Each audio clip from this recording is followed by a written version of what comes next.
जय श्री राम प्यारे दोस्तों। आज जय बजरंगबली। मंगलवार व्रत का महत्व। भारतवर्ष में व्रतों का देश है। प्रत्येक व्रत अपना अपना अलग अलग महत्व तथा पृथक पृथक फल रखता है। जनसाधारण व्रतों में परिचित है। मंगल देवता का वार है मंगलवार। मंगल देवता जब प्रसन्न हो जाते हैं तो अपार धन संपत्ति, राज्य, सुख, भोग, आरोग्य, ऐश्वर्य, सौभाग्य, संतान आदि की प्राप्ति होती है। विवाद में शत्रुओं पर विजय, युद्ध में विजय, उच्च पद की प्राप्ति सभी मंगल की कृपा का फल होता है। भाग्यवश मंगल देव की कृपा न रहे, मंगल निम्न स्थान में हो अथवा मंगल की क्रूर दशा चले तो यह देव खुश, वैभव, भोग, संतान तथा धन को कष्ट दिया करता है। सुख ऐश्वर्य की प्राप्ति और कष्ट के निवारण हेतु मंगलवार का व्रत करना चाहिए। भाव की क्रूरता, रक्त विकार, संतान की चिंता, संतान को कष्ट, कर्ज का ना चुकाना, धन की प्राप्ति ना होना आदि के निवारण हेतु मंगलवार का व्रत परम श्रेष्ठ साधन है। श्री हनुमान जी की उपासना से कायिक, वाचिक, मानसिक और संग जनित पाप, उपपाप और महापाप दूर होकर सुख, धन तथा यश का लाभ होता है। आइए सुनते हैं मंगलवार का व्रत कथा करने की विधि क्या है। सर्व सुख, रक्त विकार, राज्य, सम्मान तथा पुत्र की प्राप्ति के लिए मंगलवार का व्रत किया जाता है। इस व्रत को प्रत्येक स्त्री पुरुष कर सकते हैं। मंगलवार के दिन प्रातःकाल उठकर अपामार्ग लहज चढ़ा करके दातुन करके तिल और आंवले के चूर्ण को लगाकर नदी, तालाब अथवा घर में स्नान करें। स्वच्छ साफ रक्त वर्ण के वस्त्र धारण करें। लाल चावलों का अष्टदल कमल बनावें। उस पर स्वर्ण की मूर्ति बनाकर हर या पीतल की मूर्ति की प्रतिष्ठा करें। लाल अक्षत या लाल पुष्प, लाल चंदन, रक्त, धान्य, गेहूँ आदि के बने हुए पदार्थों का भोग लगावें। घर में सुंदर और पवित्र स्थान में गोबर से लीपकर पत्नी के सहित या अकेले भी मंगल देव का पूजन करें। मंगलवार का ध्यान करें तथा पूजन के स्थान में घी की 4 बत्तियों का चौमुखा दीपक जलावें। 21 दिन मंगलवार का व्रत करें और 21 लड्डू का भोग लगाकर वेद के ज्ञाता सुपात्र ब्राह्मण को दान दें। दिन में केवल एक ही बार भोजन करें। मंगलवार देव के 21 नाम निम्न हैं। मंगल, भूमिपुत्र, ऋणहर्ता, धनप्रदा, स्थारसन, महाकाय, सर्व कामार्थ साधक, लोहिताक्ष, समागण्य, कृपाकर, धर्मात्मज, कुज, भौम, भूमिजा, भूमिनंदन, आरंगक, यम, सर्वरोगहारक, वृष्टिकर्ता, पापहर्ता, सब काम फल प्रदाता। मंगलवार का पूजन कैसे करें आज ये जानते हैं। मंगल भूमि का पुत्र हैं, अतः मंगल पूजन में मंगल ग्रह की आकृति बना लें अथवा मंगल को ही मंगल का स्वरूप मानकर उसका षोडशोपचार यानी 16 प्रकार से पूजा पद्धति से पूजन करें। पूजन में ओम अम अंकाराय नमः मंत्र का प्रयोग सर्वत्र करें। पूजन में लाल पुष्प, लाल चंदन, लाल वस्त्र का ही प्रयोग करें। स्त्री तथा कन्याओं को यह व्रत विशेष रूप से फल लाभप्रद है। उनके लिए पति का अखंड सुख, संपत्ति तथा आयु की प्राप्ति होती है। वह कभी भी विधवा नहीं होती। स्त्रियों को मंगलवार के दिन पार्वती, मंगल गौरी पूजन करके मंगलवार का व्रत की कथा कहानी अथवा मंगला गौरी का व्रत कथा सुननी चाहिए। यह कथा सर्व कल्याण को देने वाली है। आइए सुनते हैं मंगलवार व्रत कथा। श्री व्यास जी बोले, एक समय नैमिषारण्य तीर्थ में 88,000 मुनि एकत्र होकर पुराणों के ज्ञाता श्री सूत जी से पूछने लगे। शनकादिक ऋषि बोले, हे महामुने, आपने अनेक पुराणों की कथा सुनाई। आप कृपा करके ऐसा व्रत कहें अथवा कथा बतावें जिनके करने से संतान की प्राप्ति हो तथा मनुष्यों के रोग, शोक, अग्नि, सर्प आदि का भय न हो, क्योंकि कलयुग में जीवों की आयु कम है। फिर इस पर भी उन्हें रोग आदि घेरे रहेंगे तो श्री हरि का ध्यान कैसे कर सकते हैं। श्री सूत जी बोले, हे मुनियों, तुमने बहुत ही सुंदर कथा पूछी है। श्री भगवान कृष्ण और युधिष्ठिर का संवाद तुम्हारे सामने कहता हूँ, ध्यान पूर्वक सुनो। एक समय पांडवों की सभा में श्री कृष्ण जी बैठे हुए थे। युधिष्ठिर ने कहा, भगवान श्री कृष्ण से प्रश्न किया कि हे भगवान नंदन गोविंद, आपने मेरे लिए अनेकों कथाएं सुनाई हैं। कृपा करके कोई ऐसा व्रत या कथा आप बतावें जिसके करने से मनुष्यों को पुत्र की प्राप्ति हो तथा सारे सर्व कल्याण की मिले। प्रभु, बिना पुत्र जीवन व्यर्थ है, बिना पुत्र नरकगामी होता है तथा पितृ ऋण से छुटकारा नहीं मिल सकता और न पुनः नामक नरक से उद्धार हो सकता है। अतः पुत्रदायक व्रत बतावें और धन संपत्ति की प्राप्ति के लिए व्रत बतावें। श्री कृष्ण भगवान बोले, हे राजन, मैं एक प्राचीन इतिहास सुनाता हूँ, ध्यान देकर सुनो। कुंडनपुर नामक एक नगर था, उसमें नंदा नाम का एक ब्राह्मण रहता था। भगवान की कृपा से सब कुछ था, फिर भी वह दुखी था। इसका एकमात्र कारण यह था कि ब्राह्मण की स्त्री सुनंदा की कोई संतान नहीं थी। ब्राह्मण की स्त्री सुनंदा पतिव्रता थी, भक्तिपूर्वक हनुमान जी की आराधना करती थी। मंगलवार के दिन व्रत के अंत में भोजन बनाकर हनुमान जी का भोग लगाने के बाद स्वयं भोजन करती थी। एक दिन मंगलवार के दिन ब्राह्मणी कार्य की अधिकता से हनुमान जी का भोग न लगा सकी तो ब्राह्मणी को बहुत दुख हुआ और उसने कुछ भी नहीं खाया पिया और अपने मन में प्रण करके सो गई कि अब तो अगले मंगलवार को ही महावीर का भोग लगाकर अन्न जल ग्रहण करूंगी। ब्राह्मणी रोजाना भोजन बनाती थी, परंतु स्वयं भोजन नहीं करती, मन से ही हनुमान जी की आराधना करती रहती थी। इसी प्रकार 6 दिन व्यतीत हो गए।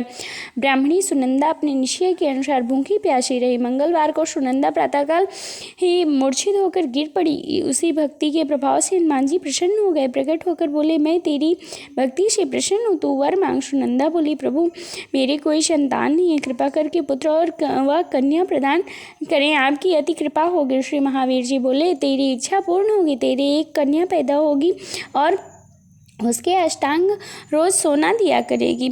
इस प्रकार से कहकर श्री महावीर जी अंतर्ध्यान हो गए। ब्राह्मणी बहुत प्रसन्न हुई और सभी समाचार अपने पति से कहा। ब्राह्मण देवता कन्या का वरदान सुनकर कुछ दुखी हुए, परंतु सोने की बात सुनी तो बहुत प्रसन्न हुए। विचार किया, कन्या के साथ मेरी निर्धनता भी समाप्त हो जाएगी। श्री महावीर जी की कृपा से वह ब्राह्मणी गर्भवती हुई और 10वें महीने में जाकर उसे कन्या रूपी रत्न की प्राप्ति हुई। वह बालिका अपने पिता के घर में जिस प्रकार शुक्ल पक्ष का चंद्रमा बढ़ता है, ठीक उसी प्रकार वह अपने पिता के घर में नित्य बढ़ने लगी। उस 10वें दिन ब्राह्मण ने इस कन्या का नामकरण संस्कार कराया तो इसके कुल पुरोहित ने इस बालिका का नाम रत्नबाला रखा, क्योंकि वह कन्या सोना आदि दिया करती थी। इस कन्या ने पूर्व जन्म में बड़े ही विधि विधान पूर्वक मंगलदेव का व्रत किया था। रत्नबाला का अष्टांग बहुत सा सोना देता था।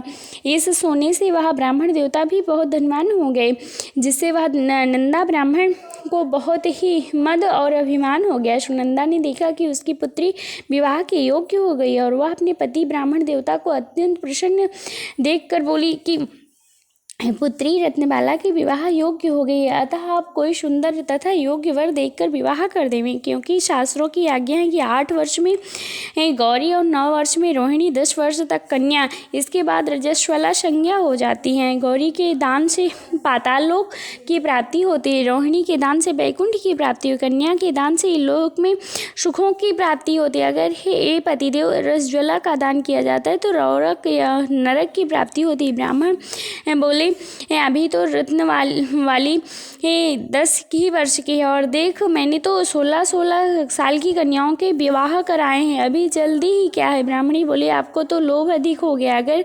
11वें वर्ष में विवाह नहीं होता तो उसके मासिक धर्म का रक्त पिता और भ्राता को पान करना पड़ता है। शास्त्र में कहा भी है माता पिता बड़ा भाई रसज्वाला कन्या को देखते हैं तो वह अवश्य ही नरकगामी होते हैं। ब्राह्मण बोला, अच्छा, कल मैं अवश्य ही लड़का देखने के लिए जाऊंगा और दूध को भेजूंगा। दूसरे दिन ब्राह्मण ने अपने दूध को बुलाया और आज्ञा दी कि जैसे ही मेरी कन्या सुंदर है वैसा ही सुंदर वर तलाश कर लाओ। दूत ने अपने स्वामी की आज्ञा पाकर बम्बई नगर के एक सुंदर ब्राह्मण के बालक को देखा। बालक देखने में बहुत ही सुंदर था तथा ब्राह्मणों के सभी गुण इस बालक में मौजूद थे। इस बालक का नाम सोमेश्वर था। दूत ने आकर स्वामी नंदा के लिए ये बालक को बतलाया। ब्राह्मण ने सोमेश्वर को देकर विधि पूर्वक विवाह कर दिया तथा कन्यादान में काफ़ी धन दिया। ब्राह्मण ने विधि पूर्वक कन्यादान कर अपने को बहुत भाग्यशाली माना। नंदा बाल महालोभ हो गया था, जिस उसके विचार में अब कन्या तो चली जाएगी, मेरे लिए सोना जो इस कन्या से मिलता था वह अब नहीं मिलेगा। मेरे पास तो धन था, इसकी शादी में खर्च हो गया और जो कुछ भी है वह कुछ समय में नष्ट हो जाएगा। इससे इस कन्या का विवाह करके मैंने बहुत गलती की। अब मुझे वही उपाय करना करना चाहिए जिससे यह कन्या मेरे घर में बनी रहे, अपने ससुराल न जाए। ब्राह्मण इसी प्रकार विचार करते करते रात्रि भर सोया तक नहीं। उसने विचार किया कि जब कन्या को लेकर सोमेश्वर अपने घर के लिए जाएगा तो वह छिपकर मार्ग में उसका वध कर देगा और अपनी कन्या रत्नबाला को अपने घर ले आवेगा, जिससे उसके लिए नियमित रूप से सोना मिलता रहेगा। समाज का कोई मनुष्य उसे दोष नहीं दे सकेगा। प्रातःकाल हुआ।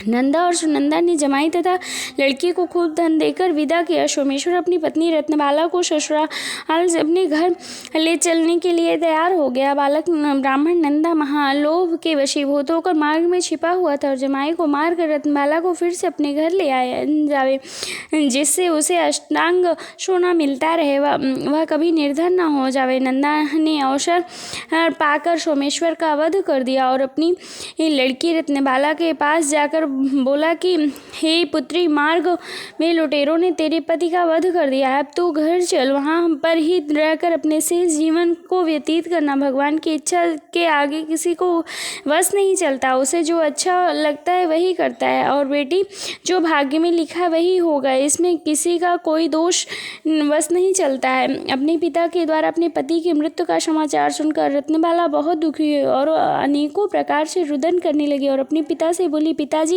इस संसार में जिस स्त्री का पति नहीं वह स्त्री का जीना व्यर्थ है। मैं अपने पति के साथ ही अपने शरीर को जला दूंगी और सती होकर अपने इस जन्म को, अपने माता पिता के नाम को तथा सास ससुर के यश को सार्थक करूंगी। मैं अब और लौटकर घर नहीं जाऊंगी। अपनी कन्या रत्नबाला के वाक्यों को सुनकर के नंदा ब्राह्मण बहुत दुखी हुआ और विचार करने लगा, मैंने व्यर्थ में इसका वध किया, क्योंकि रत्नबाला इसके पीछे अपने प्राण तक देने को तैयार है। मेरे लिए ये धन अब प्राप्त होगा ही नहीं, मेरा तो दोनों तरफ से मरण हो गया। और यह सोचकर बहुत ही रोने लगा। सोमेश्वर की चिंता बनाई गई और सोमेश्वर की स्त्री रत्नबाला सती होने की इच्छा से अपने पति के सिर को अपनी गोद में रख कर चिता पर बैठ गई। जैसे ही अग्नि लगाई वैसे ही मंगलदेव प्रसन्न हुए और बोले, हे रत्नबाला, मैं तेरी पति भक्ति से प्रसन्न हूँ, तू वर मांग। रत्नबाला ने अपने पति का जीवन दान मांगा।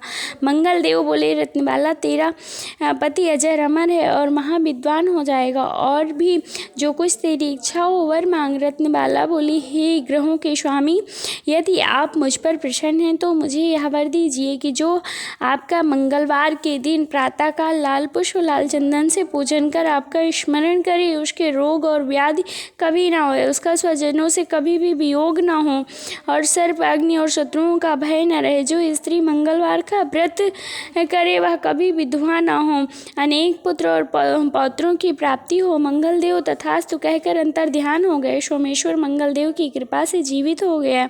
रत्नबाला अपने पति को प्राप्त कर बहुत ही प्रसन्न हुई और मंगलवार का व्रत प्रत्येक मंगलवार को कर व्रतराज मंगलदेव की कृपा से इस लोक में नाना प्रकार के सुख को भोग कर अंत में पति के साथ स्वर्ग को चली गई। बोलिए श्री बजरंगबली की जय, बोलिए हनुमान जी की जय।